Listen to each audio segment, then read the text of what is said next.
over 55% to our GDP. Joining me today is an industry analyst, Ms. Sana Sharma, who knows exactly how the service sector grew, created opportunities, and stays sustainable. Thank you so much, Maya. Glad to be here. Likewise, ma'am. So, what according to you fueled this massive growth? It was a mix, the entry of technology along with the creation of new opportunities. That's what led to a massive growth. And when growth happens along with the creation of sustainable jobs and innovation, that's where SDG gain, decent work and economic growth fits right in. That sounds intriguing, ma'am. So, I think we should start with EdTech. I believe, if I'm not wrong, the EdTech market grew over 300% with 65% students now using it. So, what drove this change? I would definitely say accessibility. We have platforms like Byju's who took learning beyond just basic needs. And 65% isn't just a small number. In fact, the pandemic accelerated that growth. I think one more thing which accelerated is UPI.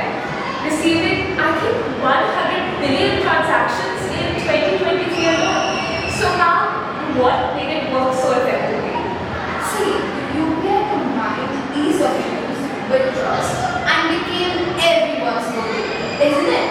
It brought only freelancers, small businessmen into formal transactions.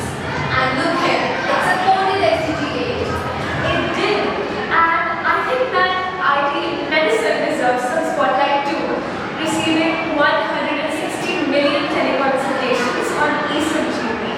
So now, did tech play a role here too? Absolutely, yes. We have platforms like Miramine and robotic surgeries that definitely made healthcare more efficient, reducing delays and improving productivity, isn't it? Definitely is. And there's space too because, well, why stop at all? So now the recent Gaganyaan, what exactly was the role of tech in fueling these large missions? Again, it's the AI systems and real-time data tracking. And with private players like Skyroot and Avimal, we have created jobs and industries. In fact, do you know that ISRO's commission arm earned rupees 3,300 crores last year? Wow, that's a lot. So let me get this straight.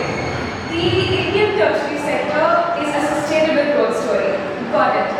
I think we should close by speaking about something which people love to hear, Indian leadership. So now, what's been the shift from 2014 to 2024? Look, India tapped these opportunities along with innovation. You must be knowing about big founders like Kunal Shah of Bain, Harsh Agrawal of Ola, and Nikhil Kamal of Zerodha, who have created billion-dollar companies. Wow, that's a lot.